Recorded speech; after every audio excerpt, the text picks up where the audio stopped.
같이 우리 시편 2편 함께 보겠습니다.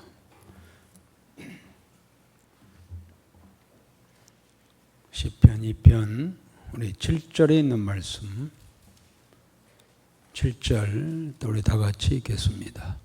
내가 여호와의 명령을 전하노라.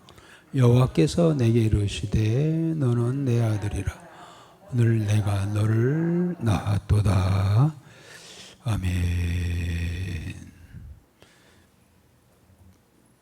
우리 주위 분들과 인사합시다. 오늘 수고 많으셨습니다. 그리고 잘 오셨습니다. 인사합시다.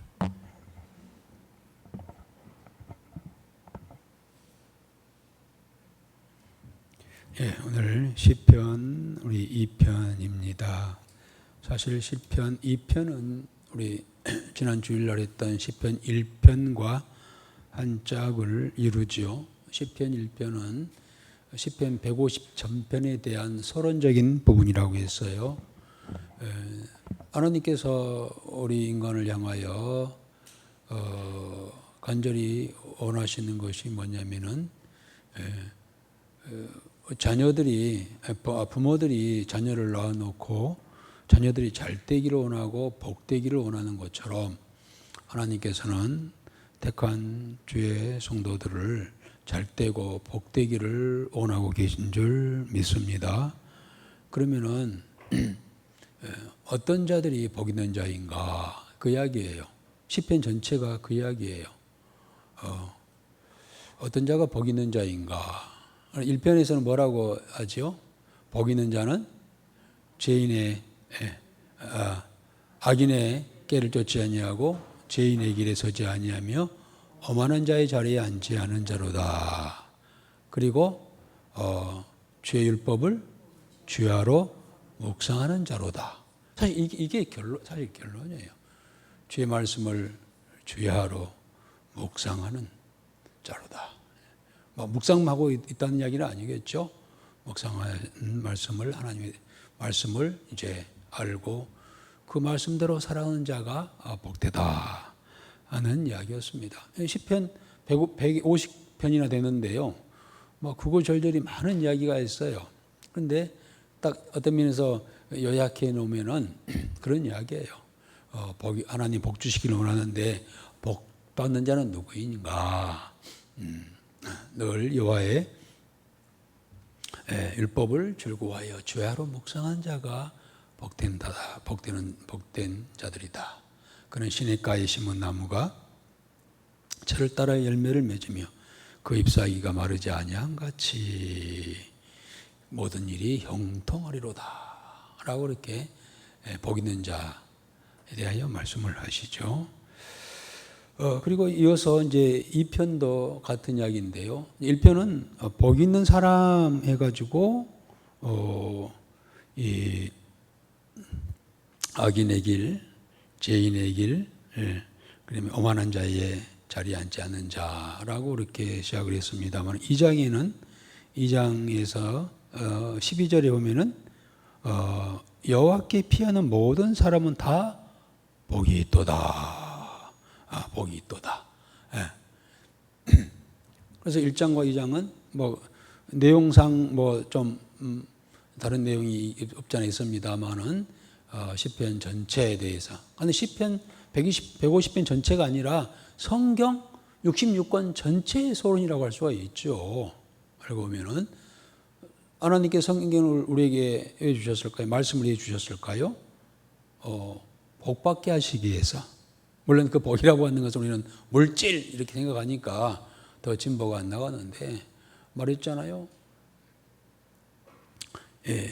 악인의 꾀를 쫓지 아니하고 죄인의 길에 서지 아니하고 오만한 자의 자리에 앉지 하고 여호와 율법을 즐거워하여 그의 율법을 주야로 묵상하는 자 그 앞길을 형통케 하신다. 복되게 하신다라고 그렇게 말씀하시면서 2장에서도 마지막 절에 여호와께 피하는 모든 사람은 다 복이 있도다 라고 1, 2장에서 복 있는 사람에 대한 이야기를 하고 있습니다. 자, 이 말씀을 하기 위해서 2장에서는 특별히 우리가 함께 이제 보겠습니다만은 본 2장은 다윗 계열에 속한 다윗은 유다의 후손이죠. 유다 후손 중에 왕이 늘 세워지죠. 그 왕들이 곧 이스라엘 왕들이 세워질 때에 대관식을 하지요. 즉위식 때 대관식을 하죠. 이번에 이재명 대통령은 당선이 되고도 대관식을 하지 않았어요. 급하게 이제 이렇게 하다 보니까. 그런데 일반 대통령들이 당선되면은 대통령 취임식을 거창하게 막 하잖아요. 대관식이죠. 2장은 왕들의 이스라엘 하나님께서 왕들을 세우시고 그 왕들의 그러한 즉위식, 곧 대관식 할 때에 부르는 그러한 노래요 찬양이라고 할 수 있습니다. 그리고 대통령이 되면은요, 미국의 대통령들은요, 그들이 그 대통령으로서 앞으로 이렇게 하겠습니다 하고 성경에 손을 얹고 선서를 합니다. 서약을 합니다. 이렇게 할 것이고 이렇게는 하지 않을 겁니다. 라고 하면서 그렇게 서약을 하죠. 그러듯이 2장은 대관식 때 왕들에게 주어진 그러한 교훈이라고 할 수가 있겠죠. 그런 내용으로 되어 있습니다. 그 대관식 때 오늘 2장의 내용은 하나님 대신에 그 나라의 왕을 세웠는데 그 왕에게 대적하는 자는 심판을 피할 수밖에 없다. 피할 수 없다라는 이야기예요. 그렇잖아요. 하나님은 하늘에서 이 통치를 하시지만 이 지상에다는 하나님의 대리자 왕들을 세워서 이 지상을 통치하시죠. 예를 들어서 이스라엘 유대 나라도 20명의 왕들이 다 하나님은 하늘에서 통치하시지만은 왕들을 보내서 이 땅을 통치를 이렇게 하시죠. 그렇다면은 이 땅의 왕들은 누구의 권위를 가지고, 그렇죠, 하나님의 권위를 가지고 통치합니다. 그런데 만약에 그 하나님의 권위를 가지고 통치하는 왕에게 거역하는 것은 그것은 심판을 자초하는 일이다라는 그러한 이야기예요. 겉으로는 그런 이야기, 대관식 이야기지만은 사실은 아마 시편 전체가 다 마찬가지입니다만은 궁극적으로는 장차 다윗의 후손으로 오실 메시아이신 그리스도, 이제 우리는 그리스도 구원자이신 예수님에 대한 예언입니다. 그 그리스도 예수께서 하늘에 주권을 가지고, 하나님의 주권을 가지고 이 땅에 와서 세상을 통치할 것을 예언하는 그런 내용이 2장에 숨어 있는 진정한 의미의 그런 내용이라고 할 수가 있겠습니다. 그렇기 때문에 우리는 성경을 보면은 시편만이 아니라 창세기부터 요한계시록까지 다 마찬가지입니다. 그 속에 우리가 진흙 속에 진흙이 있어요. 진흙 속에 보물이, 금은 그냥 이렇게 한 주먹 이렇게 땅에 뚝 떨어져 있는 것이 아니잖아요.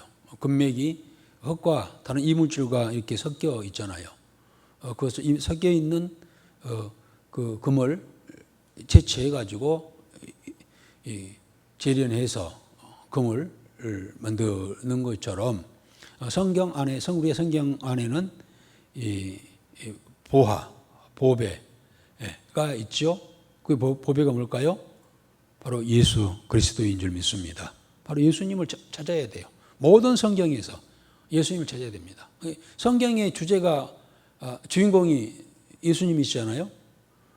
성경의 주인공은 예수님이시에요. 창세기부터 요한계시록까지. 그리고 주제가 뭡니까? 주제가 구약은 그 예수님이 오신다는 예언이고 이야기고, 신약은 예수님이 오셨다는 이야기고, 요한계시록은 다시 오신다는 이야기가 기록이 되어 있어요. 그렇기 때문에 온통 66권은 다 예수님의 이야기예요. 히스토리예요. 그의 이야기입니다. 그렇기 때문에 우리가 성경을 볼 때에도 그 안에 진정한 보화가 무엇인지를 캐내는 그런 작업도 필요하죠. 그런데 이 장에서도 겉으로는 그런 유다 왕의 대관식에 대한 이야기 같지만은 실제로는 진정한 왕이신 그리스도께서 이 땅에 왕으로 오실 것에 대하여, 아까 얘기했죠. 그 왕이 유다 왕을 세웠는데 만약에 대적들이 대적하면, 이웃들이 이방인들이 대적하면 어떻게 한다고요? 누굴 대적한 거라고요? 그를 보내신 하나님을 대적하는 것이다 하는 것이죠. 그러듯이 이 땅에 그리스도를 보냈는데 그를 대적하는 것은 바로 하나님을 대적하는 일이다. 거기는 하나님의 심판이 있을 수밖에 없다라는 그러한 이야기예요. 그 이야기가 오늘 2장에 나오면서, 그러나 복 있는 자는 어떤 자라고요? 복 있는 자는, 2장에서 복 있는 자는 여호와께 피하는 모든 사람은 다 복이 있도다. 그렇습니다. 그렇게 결론을 하고 내고 있습니다. 자, 그럼 본문에 한번 들어가 봅시다. 1절에서 6절까지는 하나님께서 이 땅에 왕을 보냈는데, 메시아를 보냈는데 이방인들이 반역을 했다는 거예요. 거역하고 대적하고 반역했다는 겁니다. 그 그리스도를 반역하는 것은 헛된 일이다라는 이야기를 하시죠. 우리 1절, 2절 한번 읽어볼까요? 어찌하여 이방 나라들이 분노하며 민족들이 헛된 일을 꾸미는가? 세상의 군왕들이 나서며 관원들이 서로 꾀하여 여호와와 그의 기름 부음 받은 자를 대적하며. 그렇습니다. 기름 받은 자를 대적하며. 기름 받은 자가 누굴까요? 그리스도란 말은 기름 부음을 받은 자라는 거예요. 구약의 새 직분자에게 기름을 부었죠. 누굴까요? 왕, 제사장, 선지자입니다. 이 세 가지의 직분을 가지고 오신 분이 바로 예수님이시죠. 예수님은 왕으로 오시고 제사장으로 오시고 그리고 선지자로 이 땅에 오셨습니다. 아니요, 그리스도예요. 기름 부음 받은 자예요. 그런데 1절부터 여호와께서 기름 부은 자를 대적하며라고 이렇게 시작했습니다. 그리스도가 예수께서 오셨는데 환영하지 않고 그를 대적하고 죽이고자 한 거죠. 사실 유다 왕 역사 속에서 남쪽 유다 왕이 20명이잖아요. 그런데 이 유다 이제 왕으로 세워지면은요, 항상 주위에 적들이 있어요. 우리 모든 나라 그렇죠. 대통령이 세워지면은 어때요? 그 대통령을 가만히 놔둡니까? 어떻게 해서라도 공격해서 뭐 해서 끌어내리고 그렇게 하려고 얼마나 대적들이 주위에 많습니까? 그러다가 중간에 하야한 사람 대통령도 있고 또 끝까지 가지만은 엄청, 저는 가끔 그런 생각이 아이 같은 생각하는데요. 못 하려고 대통령 하려고 하지? 감옥 가려고 하나? 특히 우리나라 대통령은 다 감옥 가요. 대통령들이. 이제 좀 죄송합니다만 윤석열 전 대통령도 아마 좀 감옥 문 앞에까지 가 있는 것 같아. 이게 어떻게 된 거야 도대체? 왜 대통령을 되려고 해? 감옥 가고 싶어서 대통령 하려고 하나? 이런 생각을 하게 될 정도 우리나라는 왕들은, 대통령들은 참 있는 것 같아요. 대적들이 얼마나 많은지 몰라. 그러듯이 진정한 왕이신 예수께서 이 땅에 오셨지만 그 예수님을 어떻게 했다고요? 환영했다고요? 환영하지 않았다고요? 환영하지 않냐고 대적했다는 거예요. 예수님께서 이제 30세 세례를 받고 이제 공생의 시작이 들어가셨습니다. 그때부터 예수님의 고난은 시작이잖아요. 헤롯 왕은 태어날 때부터 예수님의 고난을 받았어요. 헤롯 왕이 저 동문방사 3명이 와가지고 이 땅에 왕이 나셨는데 혹시 아냐고 해필이면 헤롯 왕한테 가가지고 이야기를 했네. 헤롯 왕이 그 왕이 내가 왕인데 또 무슨 왕이란 말인가? 어떻게 하늘에 태양이 두 개 있을 수가 있어? 내가 태양인데 그 태양이라고 하는 자 잡아 죽여라. 그래가지고 그 예수님이 나으실 무렵 때부터 2살 된 아이들은 다 그 당시에 유대인들 유아 학살 사건이 있었잖아요. 그걸 피해 가지고 예수님께서 마리아와 요셉이 아기 예수를 안고 이집트로 피난을 가셨잖아요.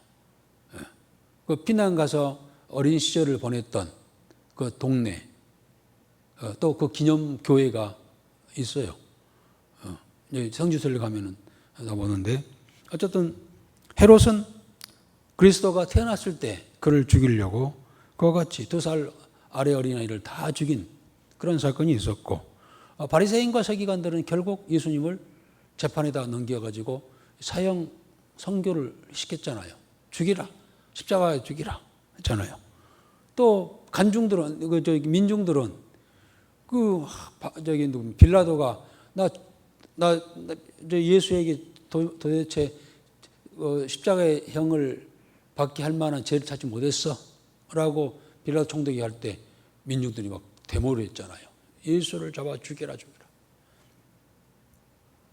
결국 로마 군정들은 예수님을 끌고 가가지고 골고다 언덕 사형장에 가서 십자가의 못을 받게 하여 죽게 했던 것이죠. 어째서 그런 일절이 그거예요. 어째 열방이 분노하며 민족들이 허사를 경영하는고 세상이 고난이 났으며 간원들이 서로게 하여 여호와와 그 기름 부은 자를 대적하며 진정한 왕이 왔는데 다 대적합니다. 오늘 사도행전 우리가 새벽에 쭉 봤습니다만은 사도행전을 쭉 보면은 사도 바울과 여러 전도자들이 전도하기 위해서 세계를 다니면서 복음을 전하잖아요. 그런데 가는 곳마다 그들이 환영했나요? 아니요. 예수 이름으로 가는 그들에게 기다리고 있는 것은 대적자들과 핍박자들과 얼마나 그래서 바울은 심한 매를 맞고 굶주리고 수없이 많이 죽을 뻔했고 왜 그랬을까? 왜 사람들은 그리스도를 이와 같이 대적할까라는 거예요. 이 예수를 싫어할까요? 이 예수님을 싫어할까? 3절입니다. 3절 한번 읽어봅시다. 우리가 그들의 맨 것을 끊고 그의 결박을 벗어버리지 하는도다. 그래요. 그거예요. 우리가 그 맨 것을 끊고 그 결박을 벗어버리자 라고 했어요. 그 핍박한 자들은 이방인들은 그리스도의 맨 것을 끊고 그 결박을 벗어버리자고 하면서 그를 죽인다는 거예요. 대적하고 반역하고 쫓아내고 한마디로 그렇게 해야 예수가 없어져야 그 맨 것이 끊어지고 결박에서 우리가 풀려야만이 자기들이 왕이 되겠다는 거예요. 헤롯 왕도 그러잖아요. 내가 왕인데 또 왕이란 말이야. 혹시 그가 또 왕이 될 줄 모르겠어. 그걸 죽여야 내가 왕이 되지. 자기가 왕이 되려고 그를 권력하고 반역하고 죽이려고 하는 것이죠. 또 그 당시 종교 지도자들, 바리새인 서기관들, 이들은 종교 지도자들은 왜 대제사장들, 이들은 왜 예수를 거역했을까요? 지금 그 당시 예수님은 슈퍼스타였어요. 온통 사람들의 이 관심이 예수께 있었어요. 진짜 누구한테 있어야 되는데, 자기들에게 있어야 되는데, 자기들이 지도자고 종교 지도자들이고, 그런데 자기들에게서 민중들이 다 떠나가니까 여기 인기를 얻기 위해서 그들은 예수님을 제거하고자 했던 것이죠. 자기들이 왕이 되려고, 자기들이 최고가 되려고 그 메인 것을 끊고 그 결박을 벗어버리자고 했던 것이죠. 또 백성들은 왜 예수를 거역하고 저 예수를 잡아 죽이시오. 예수가 없어야 돼요. 왜 그랬을까요? 예수가 없어야 마음대로 살기 때문에 그래요. 예수가 죽어야 우리가 산다는 거예요. 예수한테 매여 있으면은 우리가 죽을 것 같아. 답답해. 오늘 3절에 맨 것과 결박, 이 두 단어가 굉장히 중요한 단어입니다. 우리가 예수님을 믿는다고 하는 것은, 예수를 믿는다는 것은요, 바로 그거예요. 그리스도에게 매이고 그리스도에게 결박당하는 거예요. 기분 나쁘죠? 예수를 믿는다는 게 뭐라고요? 예수께 결박당하는, 묶임받는 거예요. 예수께 묶임받는다는 거예요. 매이고 결박당하고. 아이고, 그래서 예수가 없어야 내가 자유함을 얻어. 오늘 여러분들, 우리도 마찬가지잖아요. 정사님, 오늘 예수가 없었어야 오늘 회사 퇴근하고 집에 가서 편히 쉴 텐데 왜 여기 앉아 있어요? 매여가지고 끌려왔어 이게. 끌려온 거예요, 끌려온 거 사실은. 결박당했어. 안 올 수도 없고. 영근사님, 영근사님도 하루 종일 돌아다니시면서 피곤하시잖아요. 집에 가서 편 좀 쉬고 싶은데, 또 오늘 수요일이네. 아이고, 어떻게. 안 오면 또 목사가 다음 주에 보면서 또 뭐라 할 것이고, 수요일 날도 권사님이 돼가지고 수요일 예배도 안 오냐고 막 할 것이고, 얼마나 답답한지 몰라요. 그래서 그리스도로부터 벗어나려고 그래. 매인 것에서부터, 결박으로부터 자유함을 얻으려고 합니다.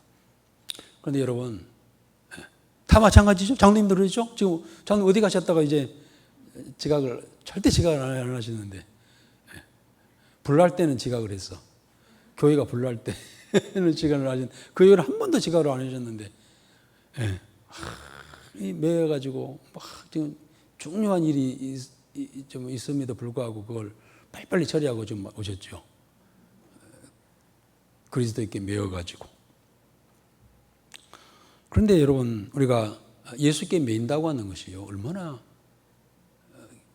중요한 일인지. 여러분, 예수님은 내가 곧 길이요 진리요 생명이라고 했잖아요. 생명줄에 매여 있는 거예요. 생명줄에 묶여 있는 거예요. 알고 보면은. 생명줄에 생명. 예수님은 우리의 생명줄인 줄 믿습니다. 어린 태아가요, 태 속에서 그 어머니의 탯줄과 연결되어 있잖아요. 탯줄에 매여 있잖아요. 그 태아는 어머니의 태와 이 탯줄에 매여 있지만은, 그래서 답답해 합니까? 답답한 것이 아니라 영양분을 공급받고 보호받고 생명을 유지하는 거예요. 태 속에서 아이가 막, 이거 무슨 줄이야? 아유, 답답해! 하고 톡 끊어버리면 어떻게 돼요? 죽는 거예요. 잘못하면은, 가끔 그러잖아요. 그 의사가 초음파로 봤는데 아이가 탯줄에 목이 감겨 있어. 그런 경우도 있잖아요. 빨리 수술해야 된다는 거예요. 그런 경우도 있잖아요. 탯줄이 잘못해가지고 막 이렇게 움직이다가 목에 감기는 수가 있고. 그래서, 에이, 이게 뭐야? 하고 톡 끊어버리면 어떻게 돼? 답답하다고? 죽는 겁니다. 마찬가지로 알고 보면은 어린아이 때는, 신앙이 어린아이일 때는요, 예수 믿는다고 하는 것이 정말 매여 있는 것 같고, 결박당해 있는 것 같고, 해가지고 막 불편해. 불평이 많아. 오늘 또 수요일이야? 아이고, 또 오늘 주일이네? 오늘 또 막 기도에 나오라고 하네. 새벽 기도 나오라고 하네. 얼마나 귀찮은지 몰라. 자, 어린아이 때는, 신앙이 어릴 때는. 그런데 이제 성숙한 다음에는요, 그거 하지 않으면, 예배 드리지 아니하면, 성경 보지 아니하면, 기도하지 아니하면, 예배 드리지 아니하면, 수요일 날 예배 가지 아니하면은 죽을 것 같아. 여러분, 예배 시간에 예배 나오지 못했을 때, 나 죽을 것 같아. 이게 정상인 줄 믿습니다. 지난 주일날 교회 못 갔더니 나 죽을 것 같아. 이게 정상이에요. 그런데 예배 시간, 기도 시간 다 빼먹고도 아무렇지 않다? 이것은요, 살아있는 생명이 있는 자인지 확인을 해야 돼요. 생명이 없는 자들은요, 무감각이에요. 생명이 있는 자는, 살아있는 자는 이 감각이 있어서 생명줄로 인하여서 양식을 공급받지 않냐면, 어린 태아가 탯줄을 통해서 어머니로부터 영양분을 공급받지 않냐면 영양실조 걸리고 죽고 말잖아요. 그러듯이 우리 성도들은 그리스도께 매여 있다고 하는 것은 그로부터 생명줄이요 생명선이죠. 그로 인하여서 영적 영양분을 공급하지 못할 때는요, 나 죽겠어, 나 죽을 것 같아, 나 기도 안 해서 죽을 것 같아, 나 교회 안 가가지고 나 죽을 것 같아. 이게 정상이란 말이죠. 오히려 반대로, 아이고 오늘 교회 안 갔더니 편안하다, 아이고 푹 쉬어서 좋아, 이렇게 되면은 그 생명이 있는 걸 확인해 봐야 된다는 이야기죠. 생명줄이에요. 그리스도 메시아이신 그리스도 예수께 우리가 매여 있다고 하는 것은 예수님께로부터 우리가 생명력을 공급받고 있다는 거예요. 과거에 TV에도 여러분 등산하는 사람들은요, 높은 산을 올라갈 때 2인 1조로 이렇게 해서 허리에 서로 줄을 매고 올라간답니다. 2인 1조로 해가지고요. 그래서 혹시 한 사람이 발을 헛디디면 빠지잖아요. 미끄러지잖아요. 그러면은 그 사람을 이렇게 잡아 이끌어서 구해야 되니까 혹시라도 이렇게 줄을 매고 다닌다고 합니다. 2005년도에 그 당시에 뭐 TV도 나오고 그분의 이야기도 막 방영되고 했습니다만은요, 이 두 사람이 이 박정현 씨하고 최강식 씨라고 한 두 사람이 히말라야 6,440m를 올라갔어요. 그리고 내려다가 중간에서 사고가 난 겁니다. 물론 둘이 이제 줄을 메고 갔지만 한 사람이, 이 최강식 씨가 그냥 눈 얼음 구덩이에 빠져버린 거예요. 그 추위에. 두 사람은 이제 물론 이제 줄이 묶여있죠. 생명줄이죠. 자영이 묶여져 있기 때문에 지금 대롱대롱 매달려서 좀 살아 있는 거예요. 그래서 이 박 씨는 이 빠진 최 씨를 막 잡아당긴 충격으로 이 갈비뼈가 다 부러지고 온몸에 상처가 났습니다. 박 씨는 이제 결국 사턱 끝에 최 씨를 끌어올려가지고 살렸습니다. 그런데 그 과정에서 이 박정현 씨가 이 손가락에 동상에 걸려가지고 손가락 8개를 다 잘라냈잖아요. 10개 중에 8개. 뭐 그때 엄지인가 한 2개인가 있고 나머지가 다 잘라냈어요. 동상 걸려가지고. 이 박 씨는 최 씨를 구하기 위해서, 물론 그 생명줄이죠. 그거 없으면 죽었죠. 그거 끌어올리는 과정에서 갈비뼈가 부러지고 손가락 8개를 절단하는 그러한 과정 속에서 그 생명 살려내는 그게 방영되고 그랬었죠. 그런데 예수님께서는 우리를 살리시기 위하여, 끌어올리시기 위해서 손가락 잘린 정도가 아니라 온몸을 지키셨잖아요. 우리가 예수님을 믿는다고 하는 것은요, 그 생명줄로 이렇게 지금 함께 묶어 있다는 거예요.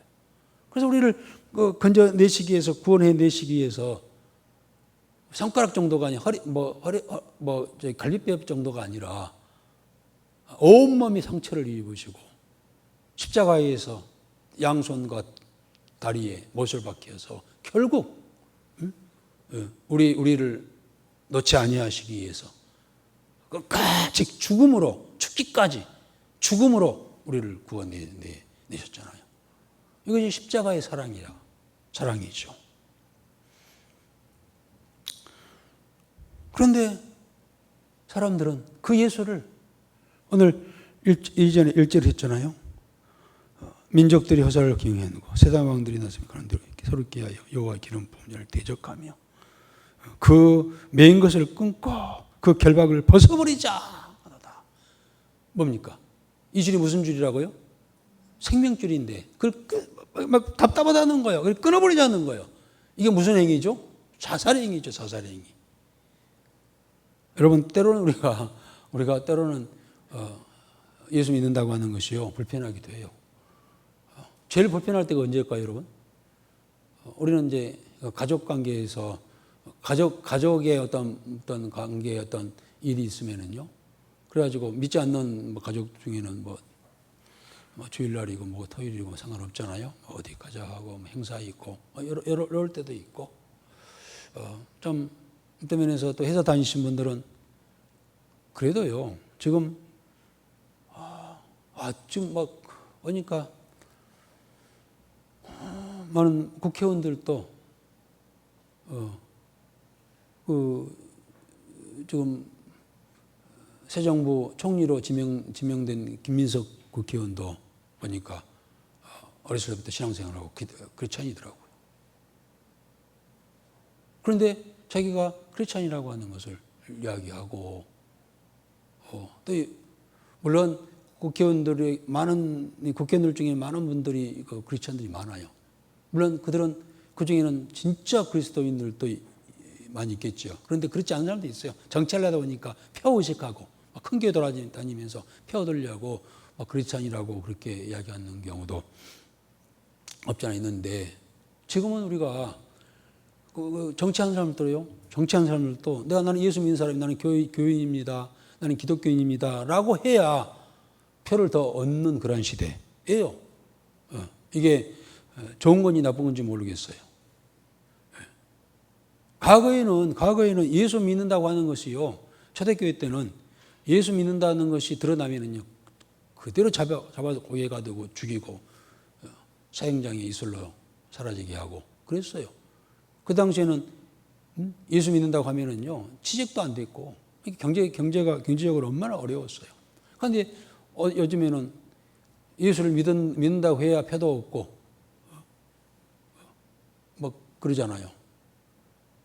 이제 그러다 보니까 진짜 예수쟁이가 누군지는 몰라. 그리고 예수 믿는다는 사람이 바로 행동을 하면 좋은데 번이 돼가지고 이렇게 나도 예수 믿어볼까라고 할 텐데요. 아이고 예수 믿는다더니 저 모양이야?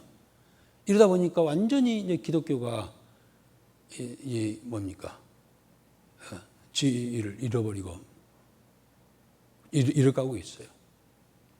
다 그리스도인이라고 해야 이제 뭔가 좀 유익하고 이익되고 할 것 같아서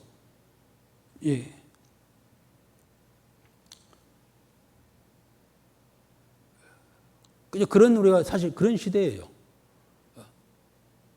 그래도 우리가 예수 믿고 살아간다고 진짜 믿음으로 살아가려고 했을 때는 때로는 좀 거창스러울 때가 없잖아요. 있어요.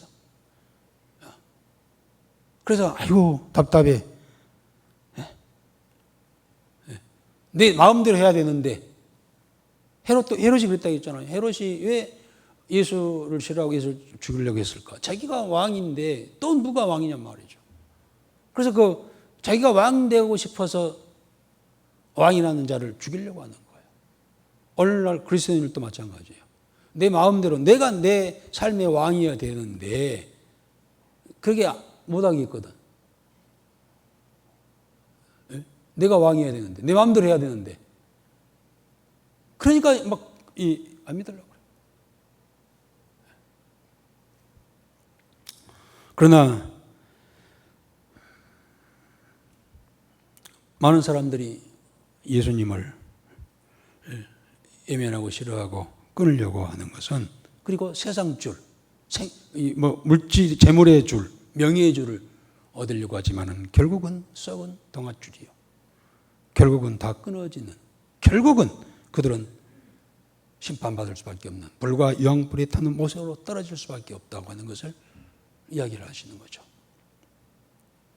이들 보고 하나님께서는 웃으셨다 했어요. 우리 4절 5절을 한번 읽어봅시다. 하늘에 계신 이가 웃으시며 주께서 그들을 비웃으시리로다. 그때 분을 바라며 진노하사 그들을 놀라게 하여 이르시기를 계속해서요. 내가 나의 왕을 내 거룩한 산 시온에 세웠다 하시리로다. 그래요. 이걸 보고 하나님께 다 보고 계신다는 거예요. 우리가 저기 소선지서도 봤잖아요. 소선지서 속에도 그런 얘기 있잖아요. 하나님께서 우리의 마음의 생각까지 아시고 우리가 말하는 모든 말도 아시고 그것이 다 기록되어지고 라는 이야기가 하박국서에서 이야기 뭡니까? 마지막 선지자가 누구였죠? 말라기서 앞에 누구였죠? 말라기서 앞에 선지자가 스가랴. 또 서에서도 그 이야기 나왔잖아요. 하나님께서는 모든 것을 아시고 들으시고 그걸 기록하고 그래서 사람들이 그 맨 것을 끊고 그 결박을 벗어버리자라고 하는 것까지 다 알고 계시다는 거예요. 그걸 보고 하나님께서 웃으신다는 거예요. 웃으실 뿐만 아니라 그때 분을 바라며 진노하사 저희를 놀래어 이르시기를 내가 나의 왕을 내 거룩한 산 시온에 세웠다 하시리로다. 그리스도는 너희들이 싫어하고 끊고자 버리고자 한 그리스도는 내가 세웠어. 하나님께 그렇게 말씀을 하십니다. 하나님이 세우신 그러한 지도자를 그리스도를 거역하고 배역하고 핍박하고 죽이는 것은 누구를 거역하고 핍박하고 죽이는 걸까요? 하나님을. 그래서 베드로도 설교 중에 그런 이야기 하잖아요. 너희가 우리를 핍박하는 것이 아니라 우리를 보내신 하나님을 핍박하는 것이다 라고 그렇게 베드로가 설교하는 대목도 나옵니다만 그리스도를 대적하는 것은 곧 하나님을 대적하는 것이다. 사도들을 대적하는 것은 그리스도를 대적하는 것이요 그리스도를 대적하는 것은 그를 보내신 하나님을 대적하는 것이다 라는 이야기를 그렇게 하고 있습니다.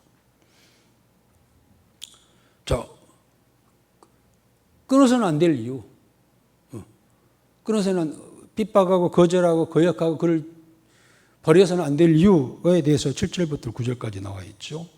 한번 읽어봅시다.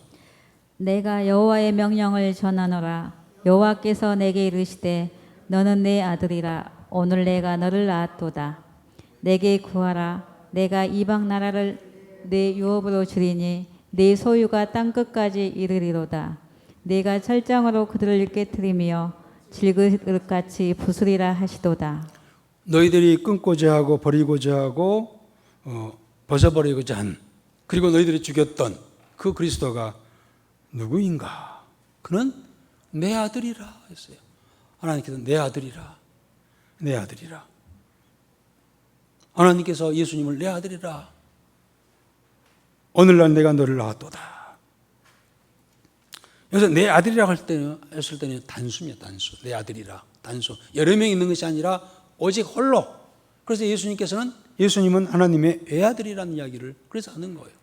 오직 물론 성부, 성자, 성령 하나님은 영원전부터 영원토록 함께 하시는 그런 분이시죠. 우리 개념에서 낳았다 이런 개념이 아니라 보냈다는 의미에서 이 땅에 보내셨다는 의미에서 아들이라는 그런 수식어를 쓰신 것이죠. 그래서 예수님은 하나님의 한 분뿐이 없는 외아들이라는 겁니다. 절대로 끊어질 수 없는, 끊을 수 없는. 여러분 이 세상에서요 절대로 끊어지지 않는 줄이 있다면 그 줄이 어떤 줄일까요? 끊어지지 않는 줄. 무슨 줄? 동아줄? 나이론 줄? 무슨 줄이 안 끊어질까요? 절대 끊어지지 않는 줄이 있어요. 무슨 줄일까요? 핏줄. 핏줄. 그거예요. 하나님께서는 예수님을 향하여 저는 나의 핏줄이다. 절대 끊어질 수 없는 피로 연결된 물론 하나님께서 진짜 우리 인간관계처럼 이렇게 나은 자인가 그런 의미 아니라 영적 절대 끊을 수 없는 그런 우리가 이 땅에서도 혈연 관계는 끊을 수 없잖아요. 막 속상하면은 내 족보에서 끊어 막 이런 이야기 하는데 그렇다고 해서 끊어진가요? 핏줄이 혈연이 끊어진가요? 절대 끊어지지 않습니다. 그러듯이 하나님과 예수님은 절대로 끊을래야 끊을 수 없는 그러한 관계에 있다는 겁니다.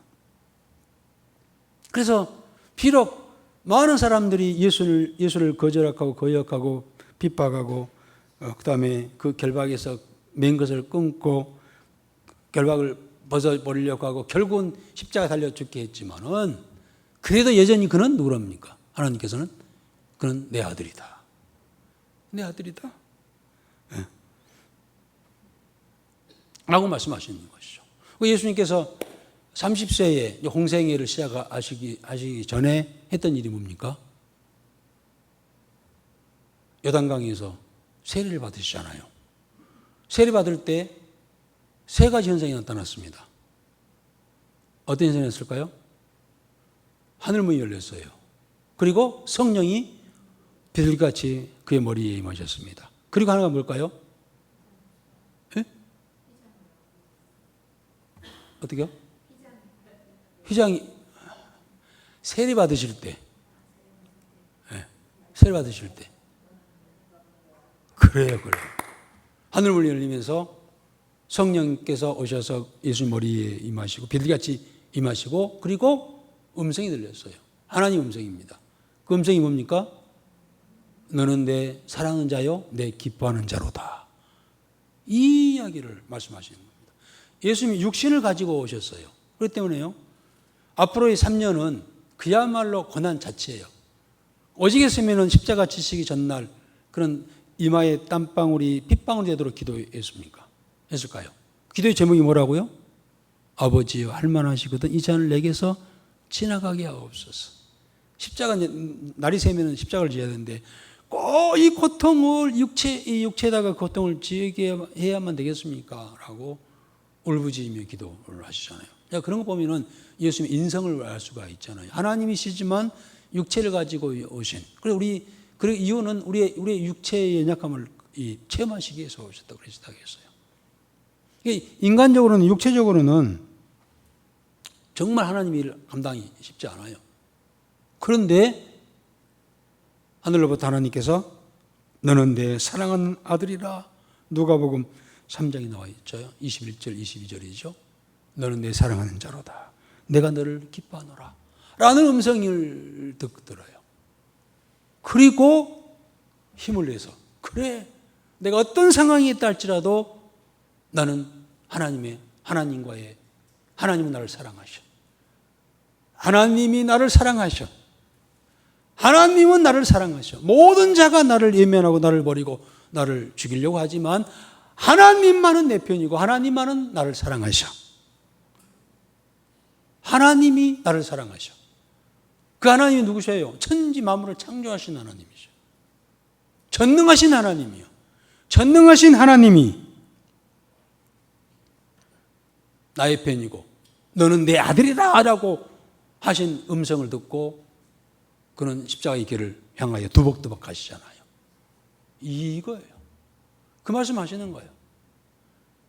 저는 너희들이 외면하고 거절하고 핍박하고 죽였지만 그러나 그는 내 아들이야. 그는 승리자야. 일어날 거야. 그래서 결국 예수님께서 3일 만에 부활하셨잖아요. 여러분 우리가 때로는 우리도 때로 지치고 힘들 때가 있어요. 오늘도 표정들이 수요일 날 되면 제가 좀 짠해. 여러분들 보기 짠해. 얼마나 여기저기 다니시면서 얼마나 수고했어. 피곤해 지쳐 있어. 예. 또 우리가 가정사나 개인사나 이 직장이나 세상 일이 내 마음대로 내 생각대로 됩니까? 이리 얽히고 저리 얽히고 가지 많은 나무에 바람 잘 불었다고 이런저런 일들이 얼마나 닥쳐와요. 순간순간 하루에도 실망했다가 절망했다가 막 물론 또 그것이 또 역전되어서 좋게 또 바꿔지기도 하고 하지만은 하루에도 수없이 막 그런 일들이 많이 있잖아요. 또 우리가 신앙생활하는 과정에서도 그렇잖아요. 교회 안에서도 나에게 주어진 직분 잘 감당해야 되겠다고 하지만은요, 그 일을 감당하지 못할 때가 있어요. 십자가려니 하고 정말 믿음으로 가기는 가는데 너무 무거울 때가 있어요. 예수님도 십자가 지시고 골고다 운동 1km도 안 돼, 1km도 안 돼요. 1km가 안 돼요. 그 빌라도 법정에서 골고다 언덕까지 1km가 안 됩니다. 근데 언덕이죠. 그런데 예수님도 가다 못 가고 쓰러지잖아요. 그러다 가다 또 일어나고 일어날 수 있는 힘은 동력은 뭐였을까요? 하나님께서 너는 내 아들이다 이 말씀을. 너는 승리자가 될 거야. 일어나라. 너는 내 아들이야. 너는 내 아들이야 라고 하는 말 속에 수없이 많은 이야기들이 포함되어 있죠. 그 믿음을 가지고 일어나는 거예요. 예수님도. 오늘 우리도 때로는 지치고 힘들 때가 많이 있지만 그래, 하나님께서 너는 내 아들이야. 내가 택한 내 아들이야. 나의 핏줄이야, 핏줄. 핏줄이 뭐라고요? 이 세상에 끊어지지 않는 질긴 줄이, 절대 끊어지지 않는 줄이 핏줄인 것처럼 나는 절대 너를 버리지 않아. 나는 절대 예면하지 않아. 세상 사람 너를 버리고 예면하고 너를 죽이고 너를 모함하고 하지만은 나는 절대 너를 버리지 않아. 할렐루야. 여러분이 이 믿음이 있어야 돼요. 이 세상 살아갈 때요, 믿음을 살아간다는 게 그냥 쉬운 게 절대 아닙니다. 유람선 타고 여행하는 게 아닙니다. 우리 신앙생활이라고 하는 건 이 세상에서의 삶 자체도 그렇지만은 특히 신앙생활 한다는 것은요, 세상 사람들보다 짐이 하나 더 있는 거예요, 우리는. 세상 사람들은 유람선 타고 혹시 뭐 다니는 삶이랄지 할지 모르겠지만 우리는 그렇지 않아요. 우리 군함 타고요, 전쟁 속에 들어가는 우리 그리스도인들은 우리 주의 군명이잖아요. 유람선 타고 여행 과정이 아니에요, 이 세상이. 믿음의 길이. 전쟁이에요. 영적 전쟁 속에 들어가 있는 거예요. 그 하는 과정에서 얼마나 이런저런 힘든 일이 얼마나 많습니까? 그러나 이 한마디, 너는 내 아들이야. 너는 나와 핏줄로 연결되어 있어. 예수께서 흘리신 보혈의 피가 근거가 되어서 그를 믿음으로 우리 하나님의 자녀가 되었고, 그리고 하나님의 백성이 되었어요. 하나님의 자녀가 되었습니다. 예수님만 하나님과 이 핏줄로 연결된 것이 아니라 예수를 믿는 우리 성도들도 예수와 핏줄이 연결됐고, 그로 인하여서 하나님과 절대 끊어질 수 없는 핏줄로 연결되어진 줄 믿습니다. 아멘. 이 믿음을 여러분 가지십시다. 그래서 우리 로마서 8장 한번 읽고 넘어갑시다. 로마서 8장 38절 39절.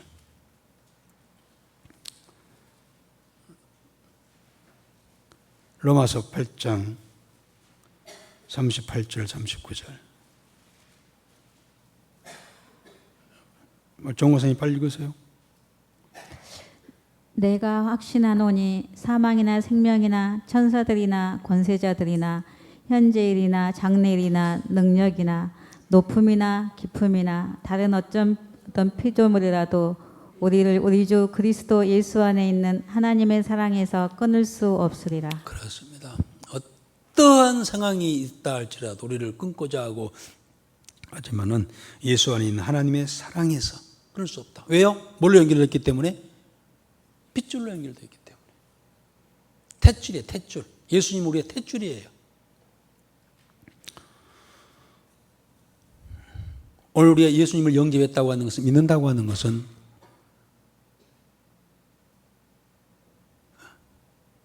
우리 삶 속에 예수님께서 함께 하시고 우리는 예수로 다시 태어났다고 하는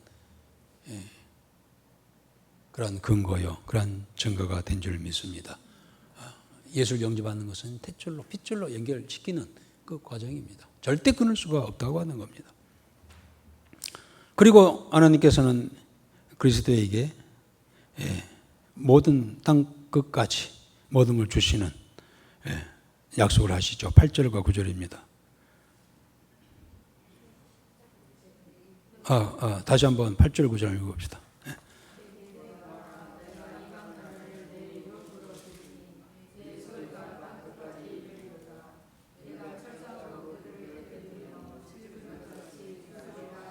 그렇습니다. 아주 강력한 말씀을 하시죠.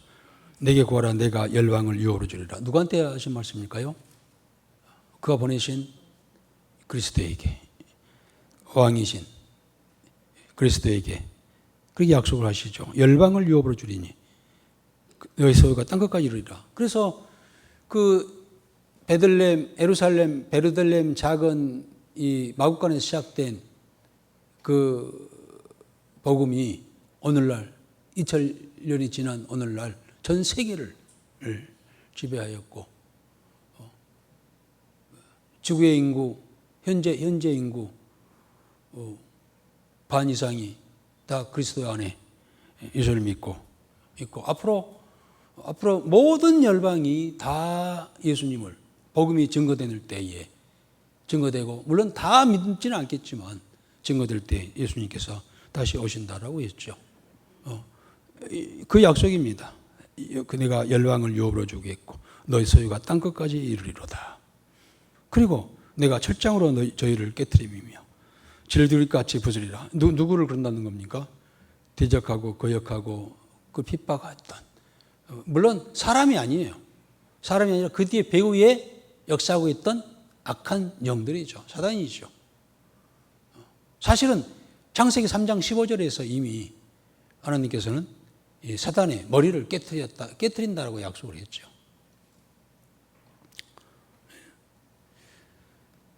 예수님에게 이 모든 소유가, 예수님 모든 소유가 땅끝까지 이를 것을 이야기했어요. 물론 예수님 2000년 전에 십자가에 달려 돌아가셨지만, 그러나 부활하신 후에 그 능력은 지금까지 온 열방에 다 미치게 되었고, 그 이유는 하나님께서 철장으로 저희를 깨뜨렸기 때문이다라는 겁니다. 과거의 이집트 왕들은요, 이 대관식 때 이 자기들의 통치권을 가시하기 위해서요, 애굽은 제국이었잖아요. 그래가지고 애굽 왕이 되면은요, 이 세상을 다 내가 통치하리라라는 의미에서요, 이 질그릇 항아리를 가져다가 다 이웃에 있는 점령해야 할 나라의 이름을 다 쓴답니다. 그리고 왕이 쇠 봉으로, 이 철장이라는 것은 쇠 봉으로 다 그 항아리를 깨트린다는 거예요. 그게 무슨 말일까요? 내가 이 모든 나라를 내가 지배하리라. 이런 대관식 때 그런 일을 한답니다. 그것을 이제 이스라엘 백성들이 알기 때문에 이런 비유를 했습니다만은, 그러나 하나님은 어떤 무력과 권력으로가 아니라 성령의 능력으로 깨뜨리라. 오늘 수많은 사람들이 예수 앞에 나오게 될 때 보면은, 저 사람도 예수를 믿어? 나는 절대 저 사람은 예수 안 믿을 줄 알았어. 안 믿을 줄 알았어. 저도 가끔 요즘에도 이야기합니다. 내가 지금 나한테 누가 예수 믿으라면 절대 예수 안 믿을 것 같아요. 내 의식과 내 자의식과 나의 가치관과 나의 고집과 무식감과 내 성향을 봤을 때 절대 안 믿을 사람 같아. 안 믿을 것 같아. 그런데 내가 예수 믿은 지가 50년이 다 돼가요. 그런데 그때 그 어렸을 때 말 그대로예요. 철봉으로 나를 때리셨어. 철봉으로.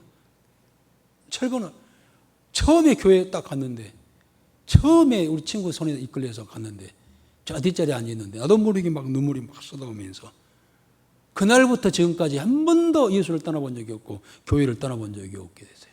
그날 알고 보면은 철장으로 내 머리를 깨뜨리는 순간이 있어요. 지나고, 그때는 왜 내가 이렇게 울지? 내가 왜 이래? 막 이래. 쨍뺑 부끄러운데. 그때 성령께서 내 머리를 때려오신 거예요. 알고 보니까. 이와 같이 절대 예수를 안 믿을 것 같던 사람이 있어. 그런데 그 사람이 믿어요. 왜 그럴까요? 철장으로 맞았어. 철장으로.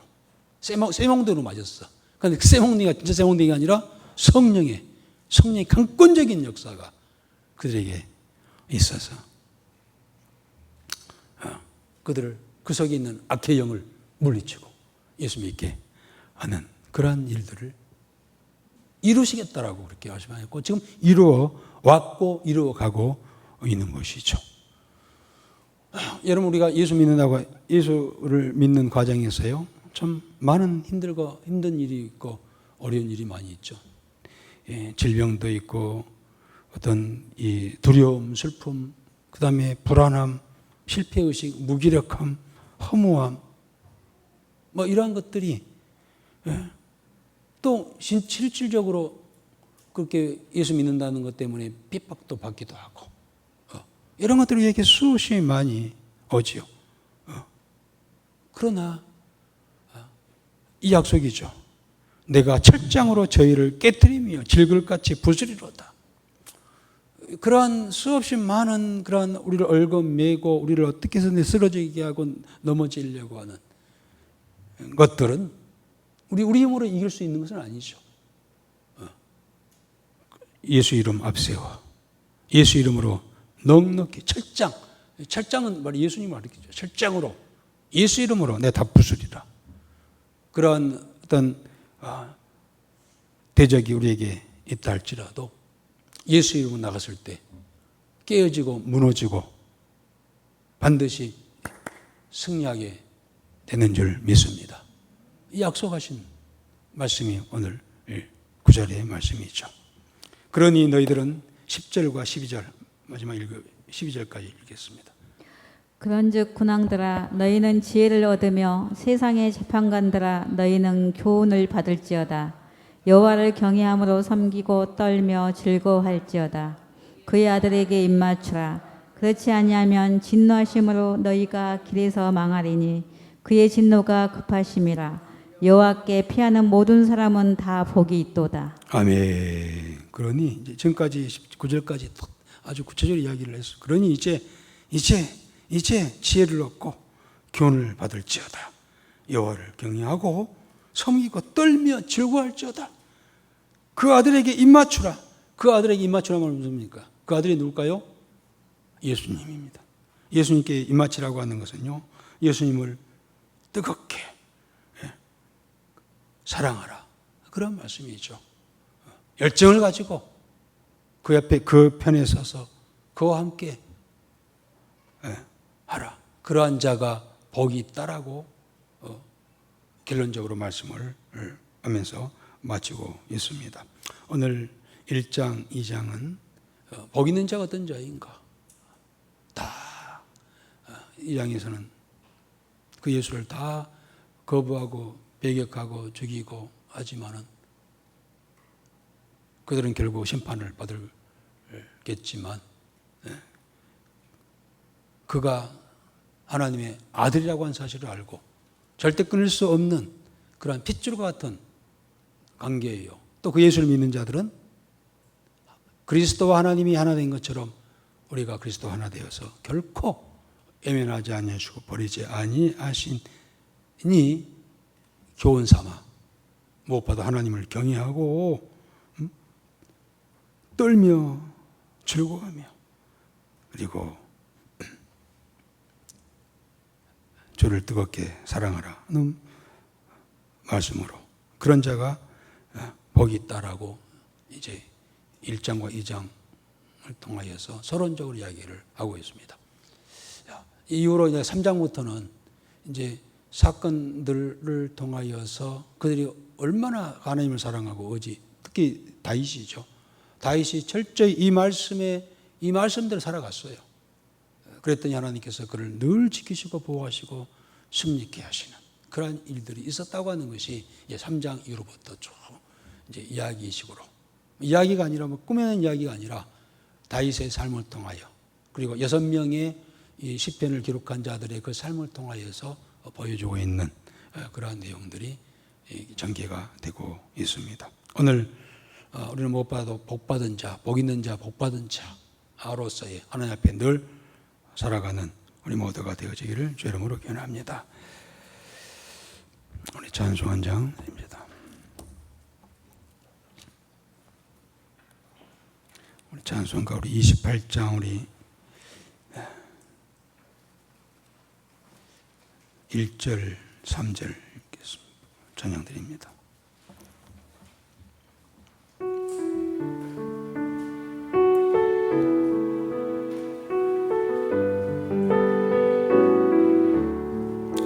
복의 근원과 임하사 찬송하게 하소서.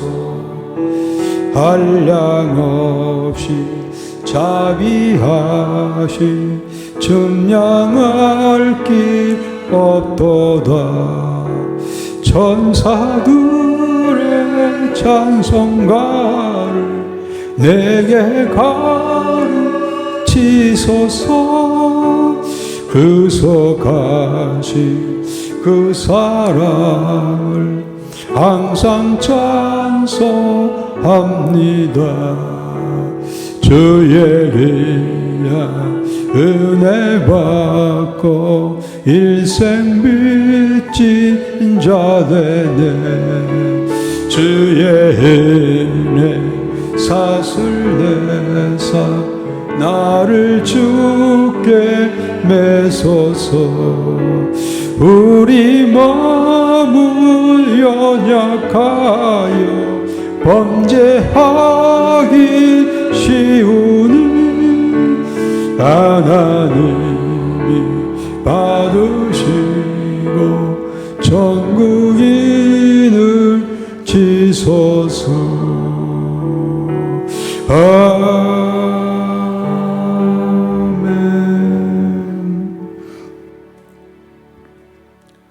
네, 우리 다음 주가 우리 맥주 감사 주일인데요. 우리 지난 주일날 기관장 모임에서 맥주절 때 행사, 오후 예배 때 오후 시간에 이제 행사를 계획을 했습니다.